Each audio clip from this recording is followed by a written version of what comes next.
All right, hanker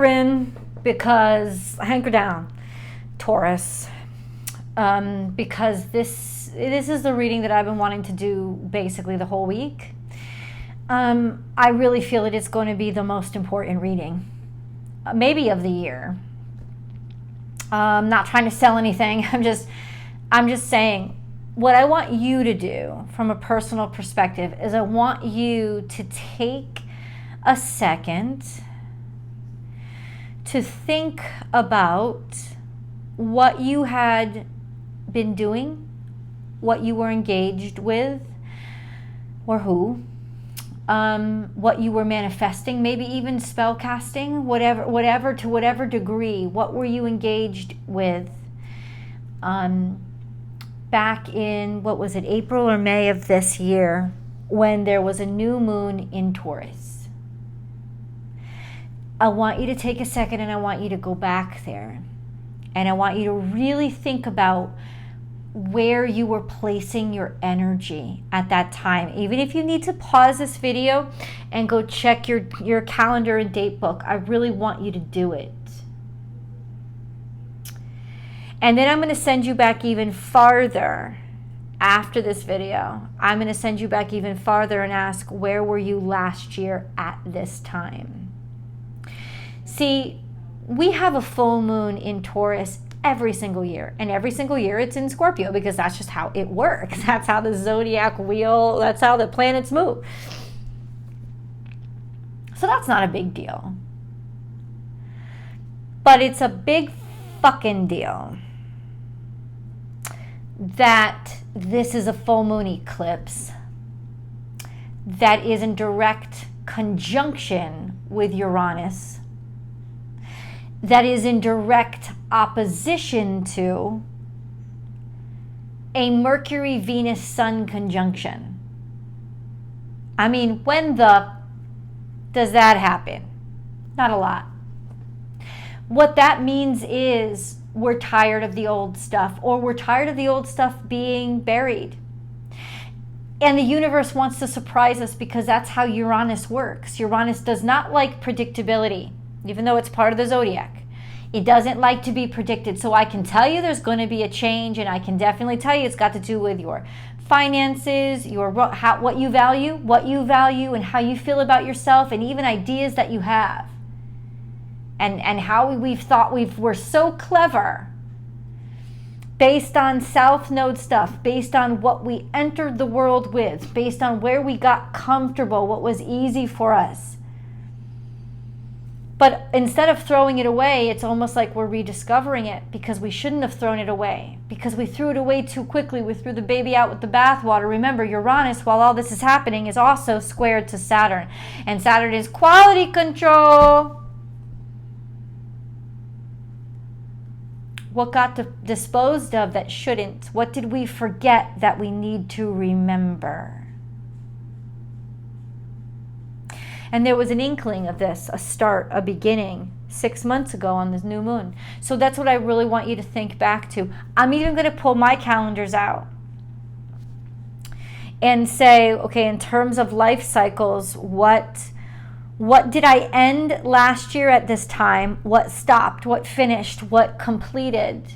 And what did I ask to start coming in 6 months ago at this not at this time, 6 months ago at the new moon in Taurus? Because this cycle is completed. And there's great life changes here. I mean, transcendent life changes, as in changes that you don't come back from.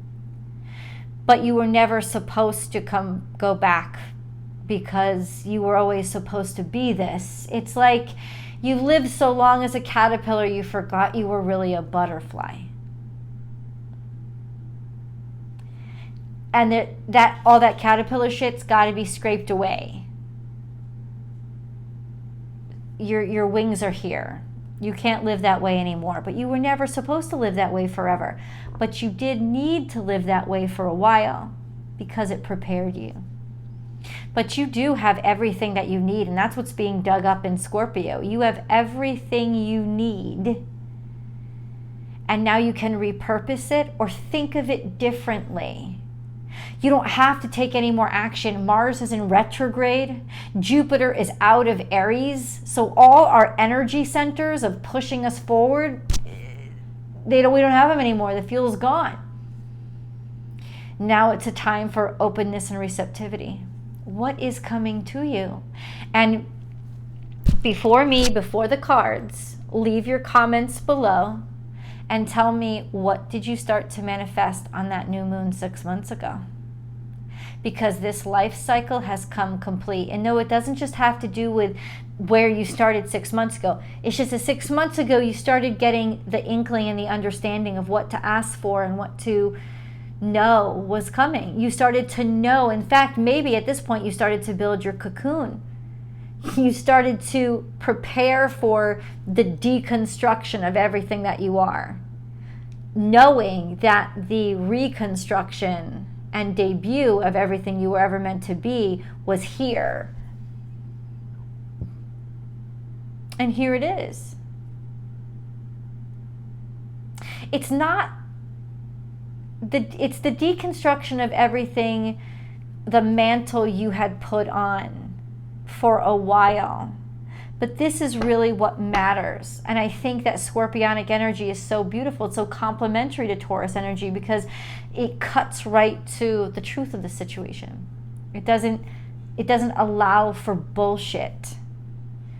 You know, it's just too plutonic. It's too primal to know anything but the truth. And remember, nice is different than good. Thank you, Stephen Sondheim.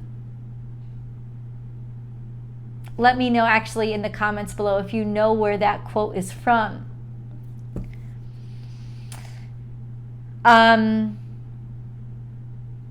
But yeah, nice is different than good, so good things are happening. It may not be gentle though. And it will surprise you. I'm telling you this right now. This moon is sitting right on top of Uranus conjunct the North Node. It's a twist. It's an unexpected, it's an unpredictable that's going to happen.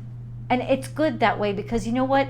I think this was sort of out of your wheelhouse to comprehend. It might have been out of anybody's wheelhouse to comprehend. And I like the surprises that are coming, but they're going to change things. I don't know what's going to come from this card. I won't say I never. I like this deck. Crown. What has to do with the crown? That's really interesting. I'll tell you one thing that's really interesting. Why that's really interesting? Because Queen Elizabeth II just passed away recently. She passed away in September.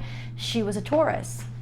And she also represented, she was just a human like all the rest of us, but she did represent an institution. And I had talked about for months that Taurus was going through a transitional phase of doing something very untraditional. And this is because Uranus has been in Taurus for a while now, and it'll be in for Taurus for about 3 more years. So it's like, yeah, you're surprising yourself. You're changing. And everything that you had thought was supposed to last forever, you don't see it that way anymore. And so it's interesting that this crown came out because it's something that is regal in a sense. It is something that has been long tradition, long practiced, maybe many generations. But it's also your mind, your thoughts. It's like dawning. All of a sudden something occurs to you. A brilliant idea. So I want you to, because remember, Mercury is opposite Uranus, and when Mercury and Uranus are opposite, these are huge ideas popping off. Like ideas that no other energy, in no other energy would you come up with.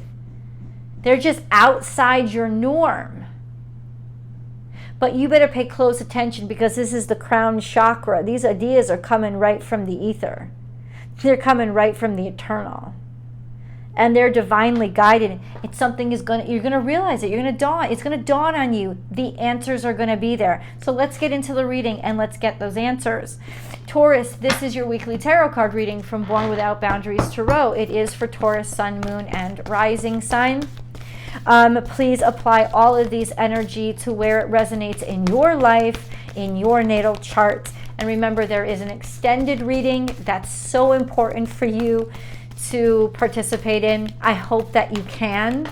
The links are down below in the description box as well. I will pin it to the top of the comment section. Nothing is wasted. This is Aquarius energy. We're talking about Uranus. Let's talk about Aquarius. This is community. This is the collective consciousness. This is family. This is friends. This is community. So nothing is wasted. Nothing that you built is wasted, and nothing is actually really destroyed. It's just taking on a new shape. It's taking on new forms.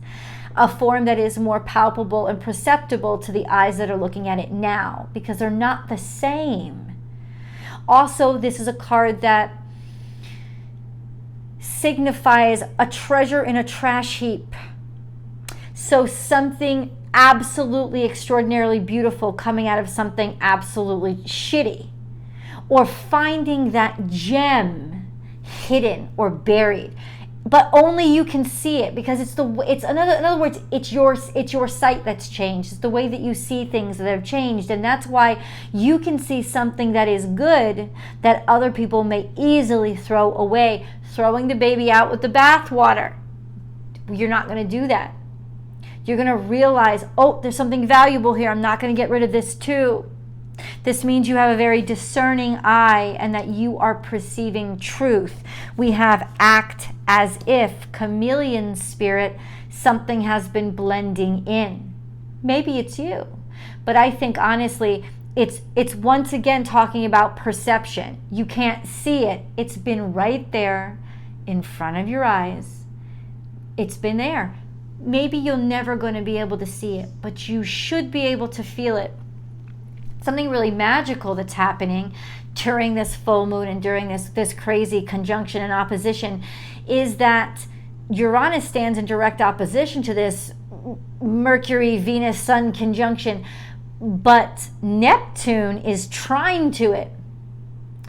And Neptune, if you know anything about Neptune, Neptune is the mystery. Neptune is the impossible. And so something absolutely impossible is suddenly just perceptible and real and possible. And you're perceiving outside of any box at all. You're sort of now in harmony. You find some sort of harmony with the eternal.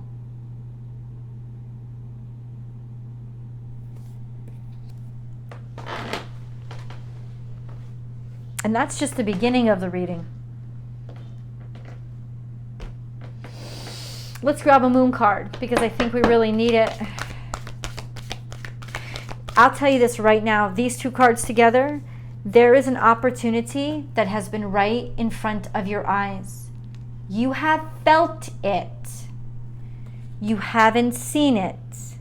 This full moon, upon this full moon, by the light of the full moon, it will reveal to you what has been there the whole time. It is, I'm going to quote a scene. I know that's a very popular movie. I hope all of you guys have gotten to see it. It's The Fellowship of the Ring, The Lord of the Rings. Very, very famous movie, very popular movie. If you haven't seen it, go see it. There's a scene where Gandalf is trying to discover the entrance into the dwarf kingdom, and he can't come up with the name. And the riddle says, speak friend and enter. And he's using all of his intellect, all of his higher intellect, to speak friend. What does this mean? What does this mean? What is this riddle? What is this riddle? What is this riddle? And finally, after hours of just fucking sitting there, Frodo looks at it, or no, it was Merry or Pippin, looks at him with a very, very innocent eyes. You know, no knowledge, no great education. He says, well, what's the dwarvish word for friend? And Gandalf says the word, and suddenly the door opens. Same kind of scenario where Glinda the Good Witch tells Dorothy, you've had the ability to go home the whole time. You're wearing the ruby slippers. Just click your heels. It's been there the whole time. And it's been so elusive because it's just so close. It's so plain. It's been buried. It's been buried. Everything's been thrown on top of it. Well, it's in Scorpio now, baby. We all descended into the dark. Feeling around, that's the first thing you grab. Because all the shit that was lit up just distracted you. You're about to rediscover the most important. And it was there the whole time.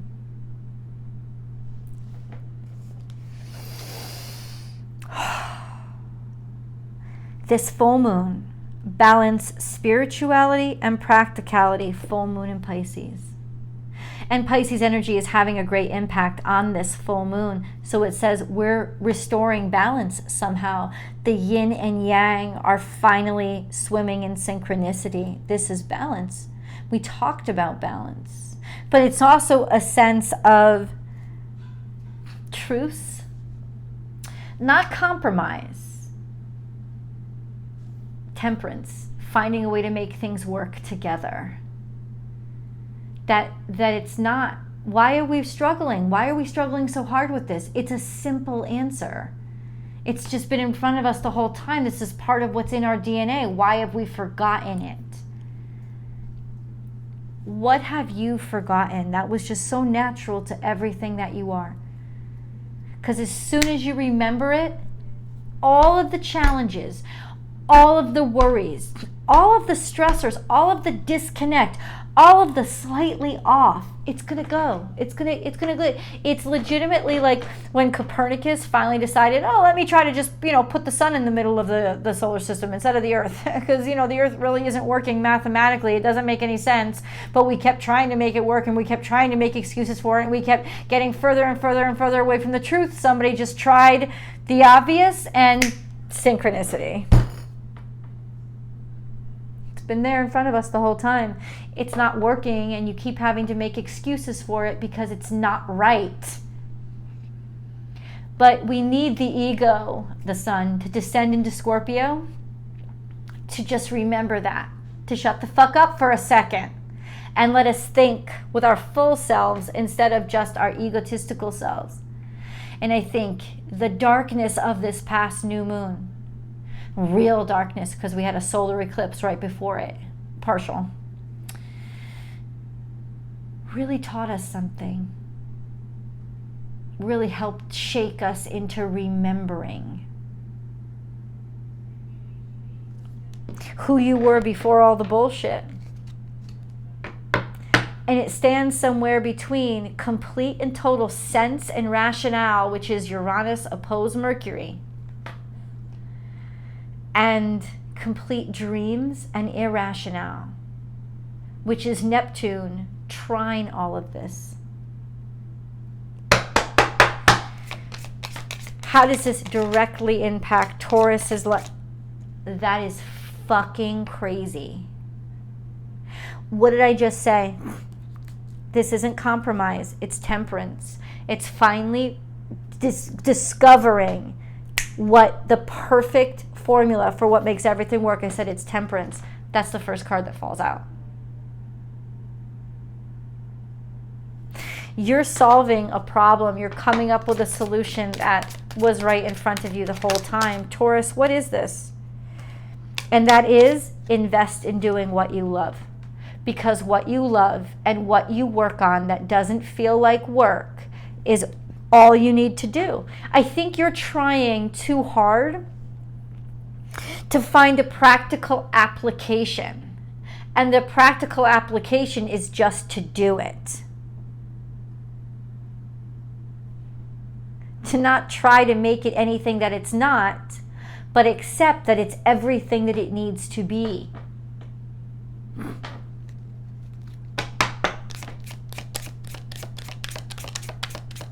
That's what it is. Finding a way. You found a way. You found a way to be able to realistically live off of imagination and joy. something that really carries you to different realms and is inspired by the eternal. You find a way to make it work. Here we are, Three of Swords. There's some sort of heartbreak. And Page of Swords, a heartbreaking message comes through to you. And I think it's this heartbreaking message that really fucking inspires you to say, I'm not so crazy after all. If something can hurt this quickly, if something can change this quickly and break my heart, I'm not going to spend one more day doing something I don't care about or being with somebody I don't care about. It's almost like it's this heartbreak. Or it's knowing that you're going to have to make a call. Now, I think heartbreak is coming into you via email, text, something. A heartbreaking message.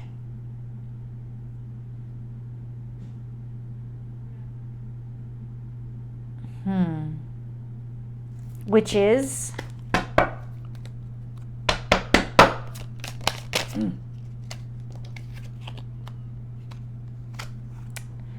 Wow. Fate.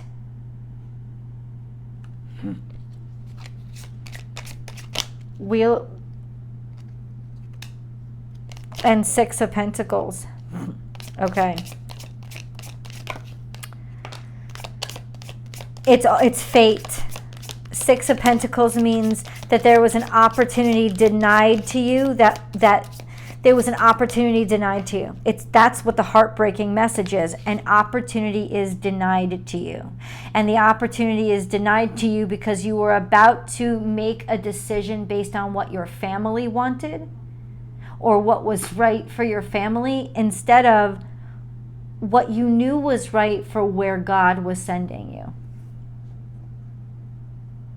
The Hierophant is here. This could have something to do with marriage. This could have something to do with a marriage or relationship falling apart, or just the tradition being broken, finally deciding to do something untraditional.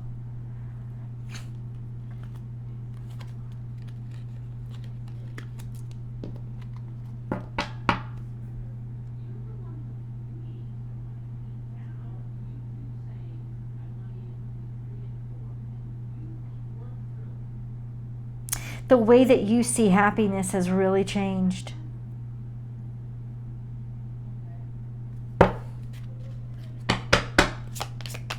Taurus, Queen of Wands. Holy shit.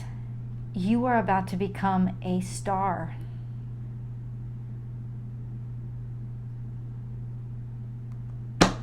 I swear to God, it's going to break your heart and liberate you at the same time, because there's a huge breakthrough, or somebody that you know is breaking through. And it just proves to you that everything that was supposed to be ridiculous was possible. If it was possible for somebody else, why couldn't it be possible for you? Because you limited yourself. Not anymore. Let's go to the extended. I'll see you guys there. And for those of you who want to join me daily, I have a second YouTube channel called Astrology Motivation. I would love for you to find it and join me on our live daily tarot reading chats. See you in the extended. The links are below.